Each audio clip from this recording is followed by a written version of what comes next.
रानो, धीरे बोलिए, बच्चे जाग जाएंगे। कल सुबह होते ही हम गुड़िया के लिए वो गुलाब जामुन का घर बनाना शुरू कर देंगे। ये उसके लिए सबसे बड़ा सरप्राइज होगा। जी, मैंने सब सोच लिया है।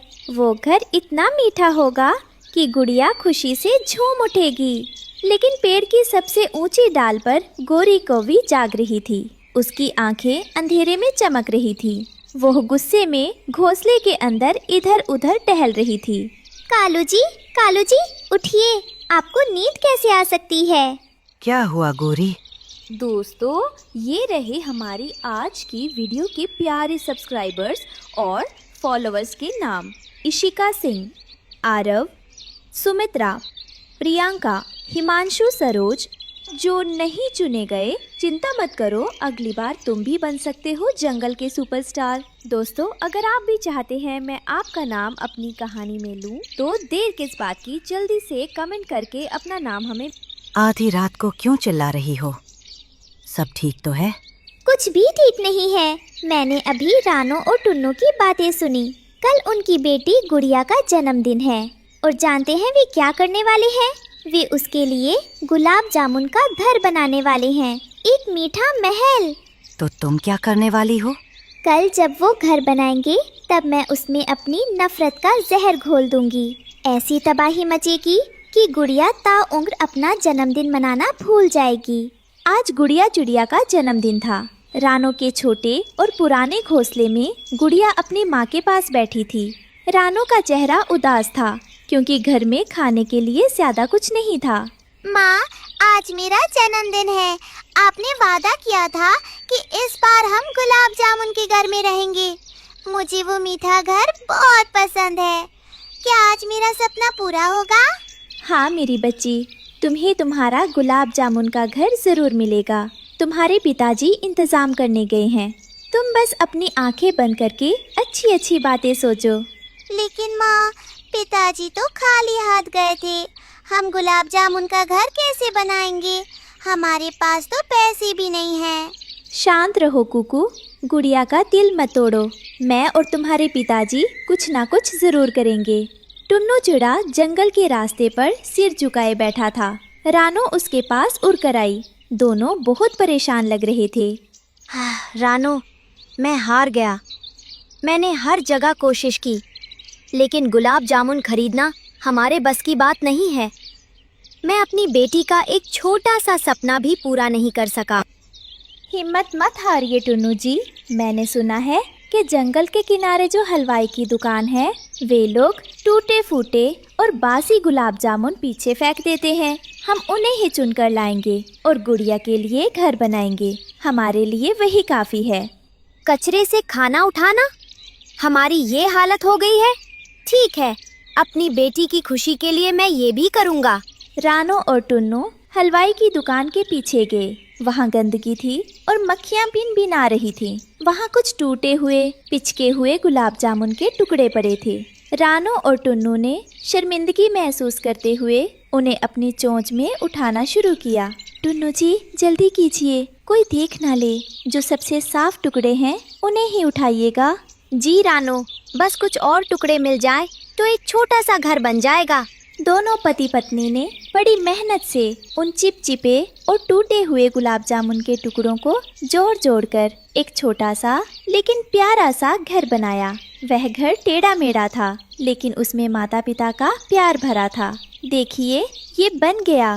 भले ही ये बासी मिठाई का बना है, लेकिन गुड़िया इसे देखकर बहुत खुश होगी। हाँ, चलो जल्दी से बच्चों को बुलाकर लाते हैं। कालू कौवा और उसका परिवार ऊपर पेड़ पर बैठकर ये सब देख रहा था। जग्गू कौवा की लार टपकने लगी। माँ, पिताजी, देखिए, रानो ने गुलाब जामुन का घर बनाया है। मुझे वो खाना है। मुझे वो घर चाहिए, अभी के अभी। तुम रो मत मेरे लाल, वो गरीब चिड़िया हमारे सामने क्या है। मैं अभी उस घर का इंतजाम करती हूँ। अगर वो घर तुम्हारा नहीं हुआ तो किसी का नहीं होगा। तुम क्या करने वाली हो गोरी? बस देखते जाइए, मैं उस पागल सांड को उस तरफ भेजती हूँ। रानो और टुन्नू अपनी बेटी गुड़िया और बेटे कुकू को लेकर उस मेघ घर के पास आए। गुड़िया की आंखें खुशी से फटी रह गईं। वाह माँ, ये तो सचमुच का गुलाब जामुन का गंठरी है। ये कितना सुंदर है। आप दुनिया की सबसे अच्छी माँ हैं। दीदी चलो अंदर चलते हैं, इसकी खुशबू कितनी अच्छी है। रुको बच्चों, पहले हम भगवान को धन्यवाद देंगे, फिर तुम लोग अंदर जाकर खेलना और इसे खाना। तभी गोरी कौवी ने एक लाल रंग का कपड़ा या चमकदार चीज ली और पास में चल रहे एक भारी भरकम सांड के सामने जाकर फड़फड़ाने लगी। सांड को गुस्सा आ गया। आओ आओ मुझे पकड़ो। गोरी कौवी जानबूझकर उड़ते हुए रानो के उस गुलाब जामुन वाले घर की तरफ भागी। गुस्से में पागल सांड उसके पीछे दौड़ा। रानो और उसका परिवार अभी खुशियां मना ही रहा था कि अचानक जमीन हिलने लगी। सामने से सांड आंधी की तरह आ रहा था। भागो रानो, बच्चों को लेकर उड़ो, सांड इधर ही आ रहा है। गुड़िया, कुकू, जल्दी उड़ो।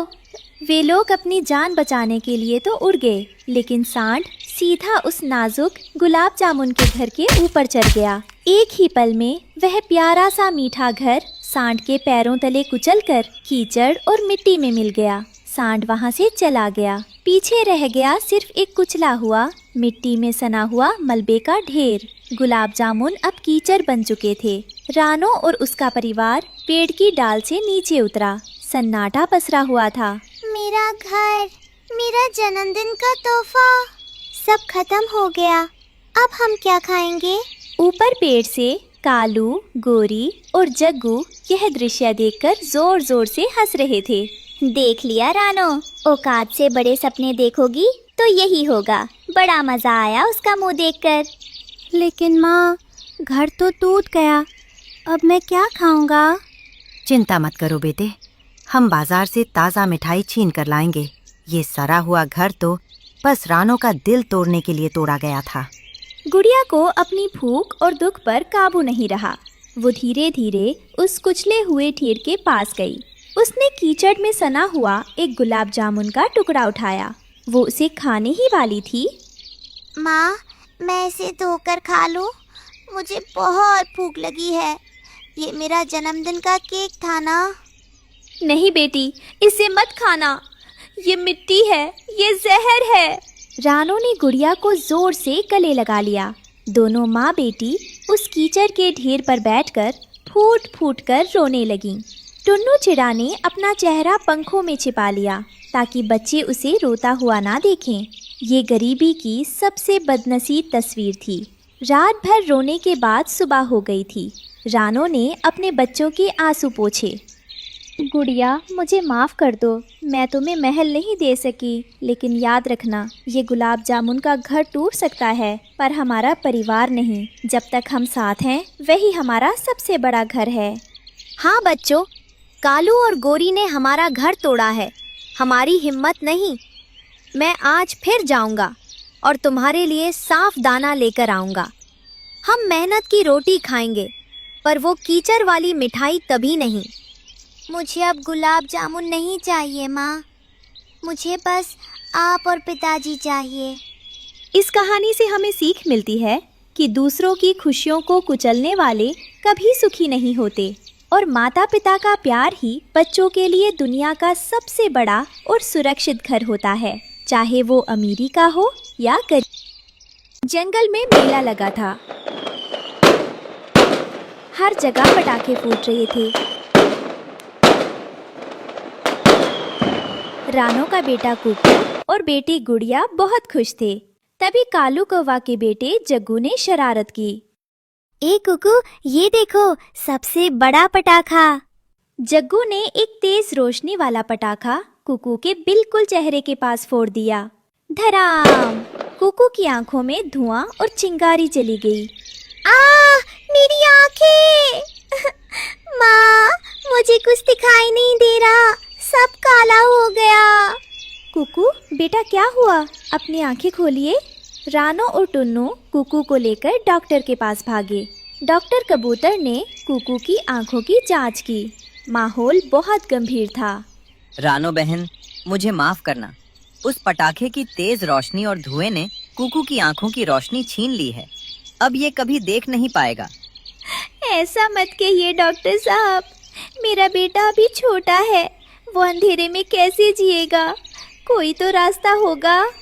एक ही रास्ता है। नील पर्वत पर एक इच्छाधारी नागिन रहती है। उसके पास जादुई सुरमा है, लेकिन वहां जाना मौत को दावत देना है। अगली सुबह कुकू अपनी जगह से उठने की कोशिश करता है और पानी के मटके से टकराकर गिर जाता है। माँ, क्या सुबह हो गई? मुझे सूरज क्यों नहीं दिख रहा? क्या अभी भी रात है? भैया, सुबह हो गई है, लेकिन आप देख नहीं सकते। रानो ये देखकर फूट फूट कर रोने लगती है। एक माँ अपने बच्चे को ऐसे लाचार नहीं देख सकती। रानो ने अपने आंसू पोंछे और एक बड़ा फैसला लिया। उसने अपने पंख कस लिए। टुन्नू जी, मैं नील पर्वत जा रही हूँ। जब तक मैं अपने बेटे की आंखों में रोशनी नहीं लौटा देती, मैं वापस नहीं आऊँगी। रानो, वो रास्ता बहुत खतरनाक है। वहाँ बर्फीले तूफान आते हैं। अगर आपको कुछ हो गया तो? एक माँ के लिए बच्चे से बढ़कर कुछ नहीं। आप बच्चों का ख्याल रखिएगा। शाम के समय रानो जाने ही वाली थी कि उसने देखा खेल के मैदान में कालू कौवा और जग्गू कुकू को तंग कर रही हैं। अरे देखो, अंधा कुकू, अब ये हमारे साथ पकड़म पकड़ाई कैसे खेलेगा? ये तो किसी पेड़ से टकराकर ही मर जाएगा। चल हट अंधे, रास्ते से हट।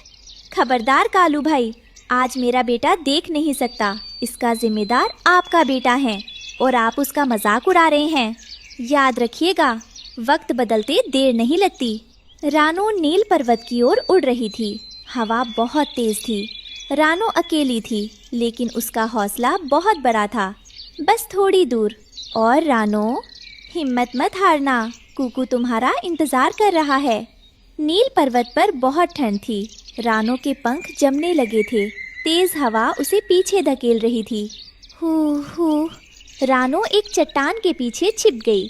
उसके शरीर में ताकत नहीं बची थी, लेकिन बेटे का चेहरा याद आते ही उसने फिर उड़ान भरी। रानो ठंड से जमने ही वाली थी कि वो बेहोश होकर बर्फ पर गिर गई। तभी वहाँ एक सफेद भालू आया। अरे, ये नन्ही चिड़िया यहाँ इतनी ठंड में क्या कर रही है? ये तो मर जाएगी। भालू ने रानो को उठाया और अपनी गुफा में ले जाकर आग के पास रखा। रानो को होश आया। धन्यवाद भालू दादा, आपने मेरी जान बचाई। मुझे नागिन की गुफा तक जाना है। बेटी, तुम बहुत बहादुर हो। नागिन की गुफा उस काली पहाड़ी के पीछे है। संभल कर जाना, वो बहुत चालाक है। मेरा आशीर्वाद तुम्हारे साथ है। भालू की मदद से रानो को नई ताकत मिली और वो फिर उड़ चली। रानो गुफा के पास पहुंची। वहाँ हड्डियों के ढेर लगे थे। तभी अंदर से एक भारी आवाज आई। कौन है जो अपनी मौत के पास खुद चल कर आया है? नागिन माता, मैं एक बदनसीब माँ हूँ। मुझे अपने बेटे के लिए जादुई सुरमा चाहिए। नागिन अपने असली रूप में प्रकट हुई। उसकी आंखें जल रही थीं। जादुई सुरमा? वो बहुत कीमती है रानो।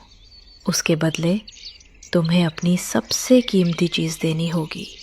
मुझे तुम्हारी सुरीली आवाज़ बहुत पसंद है। अपनी आवाज़ मुझे दे दो और सुरमा ले जाओ। मेरी आवाज़? लेकिन अगर मैं बोल नहीं पाऊंगी तो अपने बच्चों को लोरी कैसे सुनाऊंगी?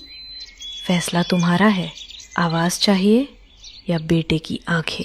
रानो ने एक पल सोचा। उसने अपनी आंखों में बेटे की तस्वीर देखी। उसने नागिन को इशारे से हाँ कर दी। एक जादुई रोशनी रानो के गले से निकलकर नागिन के पास चली गई। रानो की आवाज हमेशा के लिए चली गई। बदले में नागिन ने उसे सुरमे की डिब्बी दी। रानो घर लौटी। वो बहुत थकी हुई थी। टुन्नू और बच्चे उसे देखकर दौड़ पड़े। रानो कुछ बोल नहीं पाई। उसने बस कुकू को गले लगा लिया और सुरमा निकाला। रानो, आप आ गई? क्या आप सुरमा ले आई? कुछ बोलती क्यों नहीं? रानो ने कांपते हाथों से कुकू की आंखों में सुरमा लगाया। सुरमा लगते ही कुकू ने धीरे धीरे आंखें खोली। माँ, मैं देख सकता हूँ। मुझे आप दिख रही हैं। मुझे सब दिख रहा है।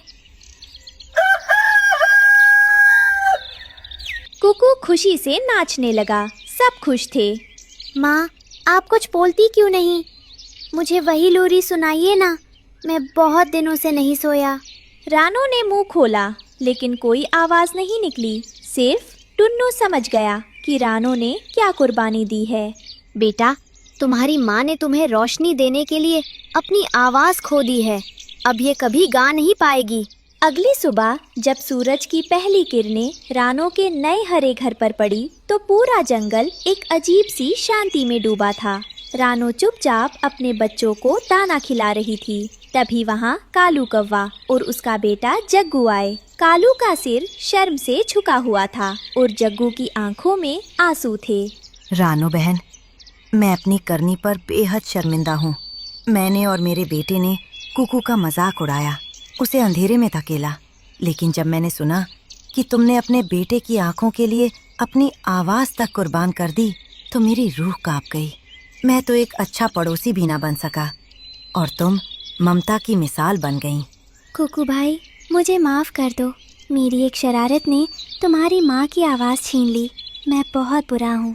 टुन्नू चिरा गुस्से में उन्हें भगाने ही वाला था, लेकिन रानो ने आगे बढ़कर टुन्नू का पंख पकड़ लिया और मना किया। उसने जमीन पर अपनी चोंच से एक लकीर खींची और जग्गू का हाथ कुकू के हाथ में थमा दिया। रानो बोल नहीं सकती थी, लेकिन उसकी आंखों से ममता की ऐसी भाषा बह रही थी जिसे पूरा जंगल समझ पा रहा था। वो चाह रही थी कि बच्चे नफरत को भूलकर दोस्ती का हाथ थामे। कालू कौवा फूट फूट कर रोने लगा। रानो, आज तुमने मेरी आंखें खोल दी। आवाज भले ही नागिन के पास चली गई हो, लेकिन तुम्हारी खामोशी आज पूरे जंगल में सबसे ऊंची और सबसे मीठी गूंज बन गई है। तुम सिर्फ एक पक्षी नहीं, तुम साक्षात ममता का रूप हो। कुकू ने अपनी माँ का हाथ कसकर पकड़ लिया। माँ, आप भले ही लोरी ना गा सके, लेकिन आपकी धड़कनों की आवाज़ मेरे लिए दुनिया का सबसे सुंदर संगीत है। कुकू अपनी माँ से लिपटकर रोने लगा। उस दिन जंगल ले जाना कि माँ की ममता का कोई मोल नहीं होता। इस कहानी से हमें सीख मिलती है कि माँ अपने बच्चों की खुशी के लिए अपना सब कुछ त्याग सकती। जंगल में उस दिन बहुत तेज आंधी चल रही थी। रानो चिड़िया सुबह से दाने की तलाश में थी, लेकिन उसे एक भी दाना नहीं मिला था। वो बहुत दुखी थी। हे भगवान, आज मौसम कितना खराब है। मेरे बच्चे घर पर भूखे बैठे मेरा इंतजार कर रहे होंगे। मैं खाली हाथ घर कैसे जाऊं? तभी रानो की नज़र नदी किनारे पड़ी एक बूढ़ी चिड़िया पर गई, जो भूख और प्यास से तड़प रही थी। रानो अपना दुख भूलकर उसके पास गई। बेटी, थोड़ा पानी, मुझे बहुत प्यास लगी है। अम्मा, आप चिंता ना करें, मैं अभी आपके लिए पानी लाती हूँ। रानो ने अपनी परवाह किए बिना जो थोड़ा सा खाना उसने अपने बच्चों के लिए बचा रखा था, वो उस बूढ़ी चिड़िया को दे दिया। तुम बहुत दयालु हो बेटी। तुम्हारे पास खुद कुछ नहीं था, फिर भी तुमने मेरी मदद की। ये लो, ये एक जादुई बीज है, इसे अपने घर के पास बो देना। धन्यवाद अम्मा, लेकिन इससे क्या होगा? ये तुम्हारी गरीबी दूर कर देगा। बस इसका इस्तेमाल समझदारी से करना। रानो अपने घोंसले में लौटती है। कुकू और गुड़िया रो रहे थे। घोंसला बहुत पुराना और कमजोर था। माँ, आप आ गई। हमें बहुत जोरों की भूख लगी है। माँ, क्या आप हमारे लिए खाना लाई हैं? मेरे बच्चों, मुझे माफ़ कर दो। आज मैं तुम्हारे लिए खाना नहीं ला पाई, लेकिन मैं एक जादुई बीज लाई हूँ। शायद कल हमारी किस्मत बदल जाए। रात का समय, रानो उदास मन से जमीन में वो बीज बो रही थी। बच्चे ऊपर से देख रहे थे। रानो ने वो बीज जमीन में दबा दिया और भगवान से प्रार्थना की। उसे नहीं पता था कि सुबह क्या होने वाला है। हे ईश्वर, मेरे बच्चों को अब और दुख मत देना, उनकी रक्षा करना। सूरज की पहली किरण के साथ जहाँ बीज बोया था, वहाँ एक बड़ा सुंदर भूरे रंग का चॉकलेट का घर खड़ा था।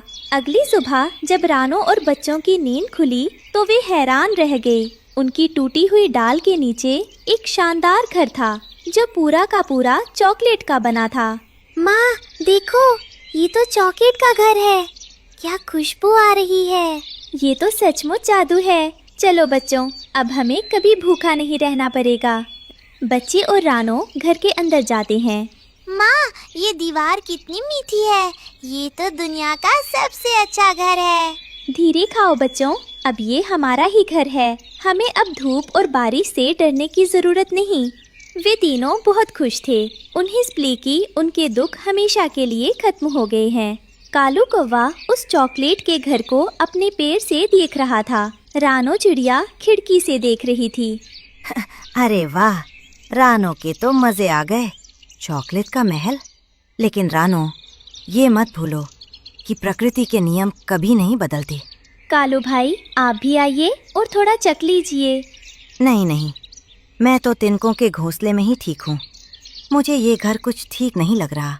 दोपहर होते होते सूरज की गर्मी बढ़ने लगी और जैसा कि कालू कौवे ने सोचा था, चॉकलेट का वो सुंदर घर पिघलने लगा। माँ देखो, छत से कुछ टपक रहा है। मेरे पंख चिपचिपे हो रहे हैं। अरे नहीं, ये घर तो पिघल डर रहा है। बच्चों, जल्दी बाहर निकलो। रानो और बच्चे भागने की कोशिश करते हैं, लेकिन दरवाजा पिघलकर जाम हो गया। माँ, ये दरवाजा तो खुल नहीं रहा। अब कैसे बाहर जाएंगे? घबराओ मत गुड़िया, मेरा हाथ पकड़ो। हमें किसी भी तरह इस लालच के महल से निकलना होगा। जोर लगाओ। बड़ी मुश्किल से रानो ने अपने बच्चों को खींचकर बाहर निकाला। देखते ही देखते वो सुंदर महल पिघलकर जमीन पर एक मीठा कीचड़ बन गया। शुक्र है भगवान का, तुम दोनों सुरक्षित हो। हम बाल बाल बचे। माँ, हमारा सुंदर घर और खाना सब खत्म हो गया। अब हम क्या करेंगे? शाम का समय। रानो और बच्चे नदी में नहाकर साफ हो चुके हैं और वापस अपने पुराने टूटे घोंसले को सही कर रहे थे। बच्चों, आज हमने एक बड़ी सीख सीखी है। बिना मेहनत के मिला हुआ जादू ज्यादा दिन नहीं टिकता। तिनका तिनका जोड़कर बनाया हुआ हमारा ये घोंसला ही हमारा असली और सुरक्षित घर है। आप सही कह रही हैं माँ। अब हम लालच नहीं करेंगे, हम मेहनत करेंगे। अगली सुबह रानो और बच्चों ने सोचा था कि मुसीबत टल गई, लेकिन उस मीठी चॉकलेट की खुशबू ने जंगल की चींटियों को बुला लिया था। वे सब रानो के पेड़ पर चढ़ने लगीं। माँ, नीचे देखो, हजारों चींटियाँ हमारे पेड़ पर आ रही हैं। अगर वे ऊपर आ गई तो हमें काट खाएंगी। ओह, ये उसी चॉकलेट के लालच का नतीजा है। हमें तुरंत यहाँ से उड़ना होगा और कुछ दिन किसी दूसरी जगह रहना होगा, जब तक बारिश उस मीठे कीचड़ को साफ ना कर दे। मुझे माफ कर दीजिए माँ, मैंने ही उस घर की जिद की थी। अब हमारा पुराना घर भी खतरे में पड़ गया। चींटियों के डर से रानो अपने बच्चों को लेकर दूर एक खेत में आ गई। आज बच्चों ने भी माँ का हाथ बटाने का फैसला किया। उन्होंने कड़ी मेहनत की। शाबाश बच्चों, देखो, मेहनत से ढूंढा गया ये एक एक दाना कितना कीमती है। क्या आप थक गए हैं? हाँ माँ, थकान तो हुई है, लेकिन आज हमें डर नहीं लग रहा कि ये खाना पिघल जाएगा या गायब हो जाएगा। और माँ, हम अपनी मेहनत से खाना जमा कर रहे हैं, तो हमें किसी का एहसान भी नहीं लेना पड़ रहा। शाम को जब उन्होंने अपनी मेहनत की कमाई खाई तो उसका स्वाद उस जादुई चॉकलेट से कहीं बेहतर था। उन्हें एक अलग ही सुकून महसूस हो रहा था। देखो बच्चों, जादुई घर ने हमें सिर्फ डर और मुसीबत दी, लेकिन आज की मेहनत ने हमें ये सुकून और पेट भर खाना दिया है। यही असली जादू है। जी माँ, अब हम समझ गए, मेहनत की रोटी ही सबसे मीठी होती है। अगली सुबह जब रानो और बच्चे वापस अपने पुराने पेड़ की ओर लौट रहे थे तो उनकी मुलाकात फिर से उसी बूढ़ी चिड़िया से हुई। वो अब पहले से कहीं ज्यादा स्वस्थ और चमक रही थी। बेटी रानो, रुको। मैंने सुना कि तुम्हारा वो जादुई घर पिघल गया और तुम्हें बहुत कष्ट सहना पड़ा। अम्मा, वो मेरी ही गलती थी। मैंने अपनी मेहनत के बजाय जादू पर भरोसा किया, लेकिन उस अनुभव ने मेरे बच्चों को जीवन का सबसे बड़ा पाठ सिखा दिया। अब हमें उस चॉकलेट के महल का कोई दुख नहीं है। बेटी, वो चॉकलेट का घर तुम्हारी परीक्षा थी। तुम उस लालच में फंसी नहीं और मुश्किल समय में भी अपने बच्चों को सुरक्षित बाहर निकाल लाई। असली जादू लालच में नहीं, बल्कि सही समझ में है। बूढ़ी चिड़िया ने जमीन से कुछ मजबूत सूखे तिनके और अनाज के कुछ सुनहरे दाने उठाए और रानो को दे दिए।